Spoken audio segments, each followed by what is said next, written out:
로마서 15장 7절부터 13절까지 함께 봉독하겠습니다. 그러므로 그리스도께서 우리를 받아 하나님께 영광을 돌리심과 같이 너희도 서로 받으라. 내가 말하노니 그리스도께서 하나님의 진실하심을 위하여 할례의 추종자가 되셨으니 이는 조상들에게 주신 약속들을 견고하게 하시고 이방인들도 그 긍휼하심으로 말미암아 하나님께 영광을 돌리게 하려 하심이라. 기록된 바 그러므로 내가 열방 중에서 주께 감사하고 주의 이름을 찬송하리로다 함과 같으니라. 또 이르되 열방들아 주의 백성과 함께 즐거워하라 하였으며 또 모든 열방들아 주를 찬양하며 모든 백성들아 그를 찬송하라 하였으며 또 이사야가 이르되 이새의 뿔이 곧 열방을 다스리기 위하여 일어나시는 이가 있으리니 열방이 그에게 소망을 두리라 하였느니라. 소망의 하나님이 모든 기쁨과 평강을 믿음 안에서 너희에게 충만하게 하사 성령의 능력으로 소망이 넘치게 하시기를 원하노라. 아멘. 로마서가 쓰여질 당시에 로마 교회 안에 크게 문제가 두 가지가 있었다라고 말씀을 드렸습니다. 로마 교회 안에 우상 제단에 올려졌던 고기를 먹어도 되느냐 먹으면 안 되느냐 라고 하는 것을 가지고 분쟁이 있었습니다. 또 하나는 로마 교회 안에 주일이 거룩하냐 아니면 다른 날도 평일도 거룩하냐 라고 하는 문제 때문에 서로 다툼이 있었다고 말씀을 드렸습니다. 그렇게 주장하는 양쪽 그룹들이 다 어떻게 보면 믿음이 좋았다라고 할 수가 있습니다. 우상제단에 올려졌던 고기를 먹어도 된다. 우상이 아무것도 아니기 때문에, 우상은 헛된 것이길 뿐이기 때문에 먹어도 된다. 먹어도 안 된다라고 하는 측에서는 그래도 우리가 하나님을 믿는 그리스도인들인데, 유일신인 하나님을 믿는 그리스도인들인데요, 어떻게 먹을 수가 있느냐? 둘 다 믿음이 좋습니다. 주일이 거룩하다, 하나님 앞에 예배드리는 날이니 주일을 거룩하게 지켜야 된다라고 하는 그룹과, 아니 다른 날도 하나님 앞에 예배드리는 날이니 다른 평일도 다 거룩하다, 다 믿음이 좋은 그러한 주장들이었습니다. 그래서 바울 선생님이 그 소식을 듣고 둘 다 좋은 이야기니 서로 다름을 인정하고 서로가 틀린 것이 아니라 서로 다른 모습이니 서로 화합하고 분열해서 서로 나누어지지 말고 서로 하나가 되기를 원하는 마음으로 오늘도 그 마음 한구석에 있는 그러한 선한 마음을 가지고 오늘 말씀을 기록했다라고 해도 과언이 아닙니다. 로마 교회는 일단 먼저 세워진 것은 디아스포라 유대인들에 의해서 세워졌습니다. 그런데 유대인들에 의해서 로마 교회가 세워졌지만 그 이후에 계속해서 이방인들이 유입이 됩니다. 복음이 전해지다 보니까 유대인들뿐만 아니라 이방인들이 어쩔 수 없이 교회에 들어오게 됩니다. 그런데 그 이방인들은 일단 믿음이 없는 상태에서 출발을 하기 때문에 교회 안에 있는 유대인들과 서로 맞지가 않았습니다. 마찬가지로 우리들도 이 시대의 교회들도 우리가 먼저 교회 안에 들어와 있는 것이고, 어떻게 보면 새 가족들은 처음 회심해서, 아니 회심하기 전에 그냥 누군가에 이끌려서 교회에 왔을 테니 무엇을 알겠습니까? 그러니 서로 다른 출발점에 있습니다. 지금 믿음이 강한 자도 있고 믿음이 연약한 자도 있는데 어떻게 믿음이 강한 자가 믿음이 연약한 자에게 약한 자에게 야, 너 아직도 거기 밖에 못 왔느냐? 빨리 뛰어와라 라고 이야기할 수가 없다는 겁니다. 나도 언젠가 그곳에서 지금 믿음이 강한 이곳까지 걸어왔으니 그도 여기까지 걸어올 수 있도록 우리가 서로 짐을 지고 그를 이끌어주는 자가 믿음이 강한 자이다 라고 하는 설명을 지금 계속해서 해주고 있습니다. 우리 먼저 7절의 말씀을 함께 봉독해 보겠습니다. 7절입니다. 시작. 그러므로 그리스도께서 우리를 받아 하나님께 영광을 돌리심과 같이 너희도 서로 받으라. 예수님께서 우리를 받아 주셨습니다. 그러니 우리들도 서로를 받아주라, 인정해줘라 라고 하는 말씀입니다. 그럼 예수님께서 우리의 어떤 모습을 받아주셨습니까? 나의 어떤 모습을 예수님께서 받아주셨습니까? 우리들도 다 흠 많고 죄 많은 그러한 죽을 수밖에 없는 영혼입니다. 나도 멸망받아 마땅한 존재입니다. 나도 세상 가운데에서 방황하고 어둠 가운데에서 이리저리 좌우로 치우치던 그러한 존재였습니다. 그런데 예수님께서 나를 받아주셨듯이 예수님께서 그러한 나를 아무런 믿음도 없고 아무런 공로도 없고 아무런 믿음의 흔적도 없었던 나를 우리 예수님께서 받아주신 것처럼 나도 그 예수님이 나를 받아주신 것처럼 세상 가운데 지금 방황하고 있는 첫 출발을 하고 있는 믿음이 연약한 자들 그들을 나도 똑같이 받아주는 것이 마땅하다라고 이야기합니다. 왜냐? 왜 그러느냐? 그 두 번째 줄에 보니까 하나님께 영광을 돌리심과 같이라고 이야기하고 있습니다. 예수님께서 나를 받아주신 것 그것이 바로 하나님께 영광이 됩니다. 우리 신앙의 목표가 무엇입니까? 하나님께 영광을 돌리는 것 아닙니까?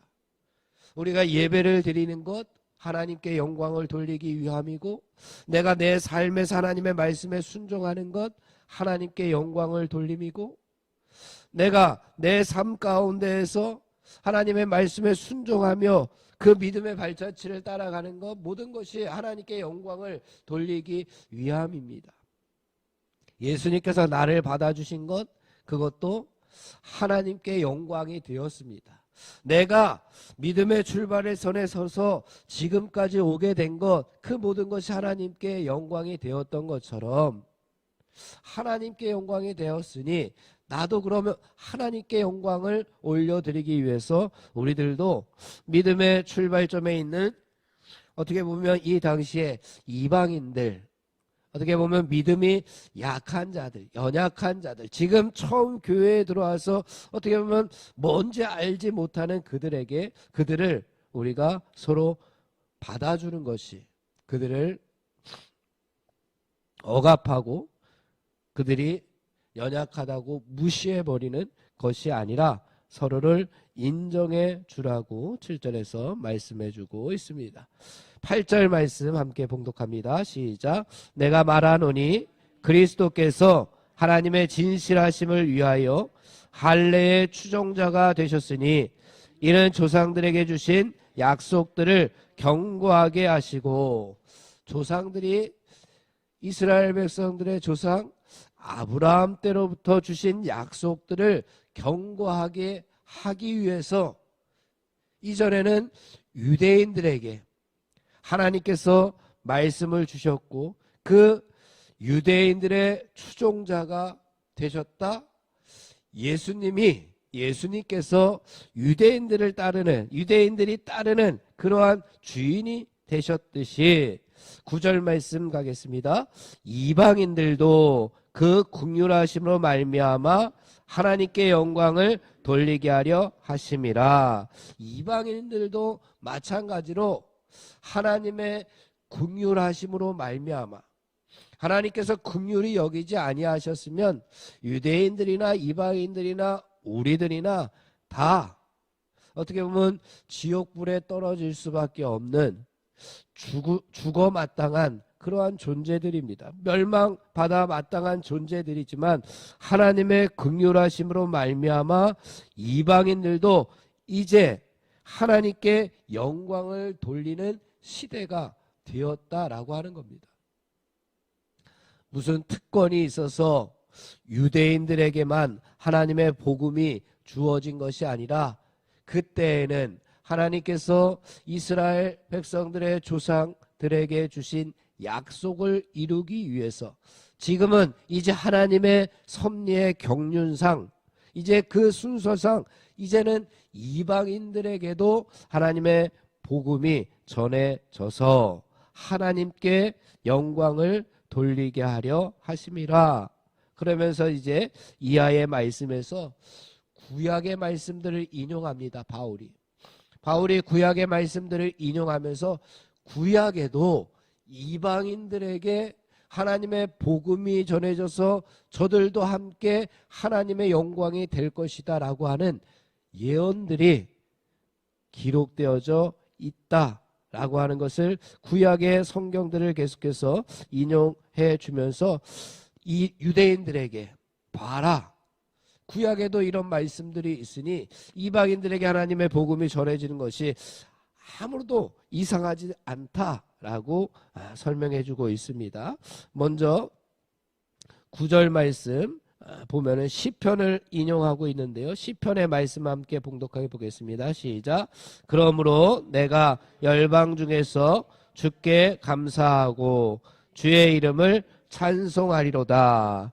여기 열방이라고 하는 단어를 다른 성경에서는 이방인이라고 번역을 했습니다. 쉬운 성경, 현대인의 성경, 개역 성경, 그 공동 번역에서는 이방인이라고 번역을 했습니다. 열방, 이방인 같은 말입니다. 그러니 이방인, 내가 이방인 중에서 하나님께서 이방인들, 열방, 모든 백성들이잖아요. 그러니까 이방인들까지 포함되었으니 차라리 이방인으로 번역하는 것이 어떻게 보면 더 적절하다 볼 수도 있습니다.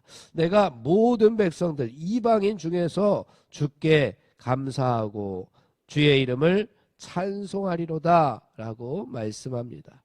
또 10절 말씀 신명기의 말씀을 인용했는데 신명기의 말씀 함께 봉독해 보겠습니다. 열방들아 주의 백성과 함께 즐거워하라. 이방인 백성들도 어떻게 보면 저들에게는 구원이 없다, 저들은 개 돼지만큼 그런 취급을 받던 이방인들을 향하여 구약에서 하나님께서 벌써 이렇게 기록해 놓았다라고 하는 거예요. 열방들아 주의 백성과 함께 즐거워하라. 어떻게 즐거워할 수 있겠습니까? 함께 하나님의 백성이 되고 함께 믿음 안에 하나의 공동체를 이루었기 때문에 즐거워할 수 있는 모습입니다. 11절 시편의 말씀을 다시 인용하는데요. 11절 시편의 말씀 함께 봉독합니다. 모든 열방들아 주를 찬양하며 모든 백성들아 그를 찬송하라. 함께 하나님을 찬송하는, 함께 하나님을 예배하는 그러한 모습입니다. 또 12절 말씀 이사야서의 말씀입니다. 시작. 이새의 뿌리 곧 열방을 다스리기 위하여 일어나시는 이가 있으리니 열방이 그에게 소망을 두리라. 이새의 뿌리 곧 열방을 다스리기 위하여 일어나시는 이, 그분이 우리는 누구로 알고 있습니까? 이새의 뿌리에서 열방을 다스리기 위하여 일어나시는 이가 우리는 예수님입니다. 예수님께서 일어나시니 열방이, 이방인들도 그에게, 예수님에게 소망을 두고 살아가게 된다라고 하는 말씀을 주시고 있습니다. 보니까 구약 성경 이 말씀 가운데 똑같이 공통적으로 들어가 있는 단어가 바로 열방입니다. 전혀 차별이 없다는 겁니다. 유대인이나 이방인이나 전혀 차별이 없으며 함께 구원의 기쁨을 공유하도록 예언되었다라고 하는 말씀을 주고 있습니다. 그런데 지금 교회 안에 분쟁과 갈등이 있다면 그것 때문에, 서로 다른 모습 때문에, 서로 유대인이냐 이방인이냐, 서로 무엇을 주장하느냐, 서로의 그 다름 때문에 교회 안에 분쟁과 갈등이 있다면 그것은 하나님께 영광이 되지 못하고 하나님의 영광을 가리는 일들이 될 수밖에 없다라고 하는 말씀입니다. 그러나 모두가 함께 하나님을 찬송하며 즐거워하며 모두가 예수 그리스도께 소망을 두는 그런 삶을 살게 된다면 그것에 하나님의 은혜가 넘쳐나게 될 텐데, 그 은혜의 은총의 말씀이 13절의 말씀입니다. 우리 13절 말씀 다 같이 한 목소리로 봉독합니다. 소망의 하나님이 모든 기쁨과 평강을 믿음 안에서 너희에게 충만하게 하사 성령의 능력으로 소망이 넘치게 하시기를 원하노라. 아멘. 바로 바울은 교회 안에 있는 하나님의 가족들이 믿음 안에서 기쁨과 평강과 소망을 누리며 살아가기를 원했습니다. 풍성한 삶을 살아내기를 원해서 이러한 말씀을 주시고 있습니다. 그래서 하나님의 나라는 그 어떤 것으로도, 또한 하나님의 사랑은 세상의 그 어떤 것으로도 하나님과의 관계에서 끊을 수 없다라고 하는 말씀이 나오게 되는 겁니다. 우리 그리스도의 몸된 교회가 바로 세워지기 위해서 우리는 주님의 몸된 교회를 찢는 분열의 아픔을 버리고 예수 그리스도 안에서 하나 되는 지체가 되기를 주님의 이름으로 축원을 드립니다. 기도하겠습니다. 하나님 아버지, 차별이 전혀 없고 하나님 안에서, 믿음 안에서 기쁨과 평강과 소망을 누리며 살아가기를 원하는 하나님의 마음을 저희들이 읽고, 우리들도 교회 안에서, 하나님 나라 안에서, 이 세상 안에서 하나님께서 주시는 소망이신 예수 그리스도 안에서 기쁨과 평강을 누리는 하나님 나라 백성들이 다 되게 하여 주시옵소서. 오늘 하루도 하나님께서 주시는 기쁨과 평강이 우리 가운데 충만하게 하여 주시옵소서. 예수님의 이름으로 기도하옵나이다. 아멘. 합심하여 기도하고 개인 기도하고 돌아가겠습니다. 함께 드리는 중보의 기도, 성령의 능력으로 하나님 나라를 증언하고 살아내게 하소서. 하나님의 말씀이 기준이 되게 하여 주옵소서. 질병과 연약함으로 고통당하는 사랑하는 성도들을 하나님 치유하여 주시옵소서. 전쟁과 자연재해, 가난과 억압으로 고통당하는 지구촌 이웃들에게 하늘의 은혜를 허락하여 달라고, 또한 오늘부터 시작되는 여름 성경학교와 앞으로 진행되는 모든 수련회 가운데 하나님의 임재와 하나님의 은혜가 충만하게 해달라고 우리 합심하여 기도하고 개인 기도하고 돌아가겠습니다.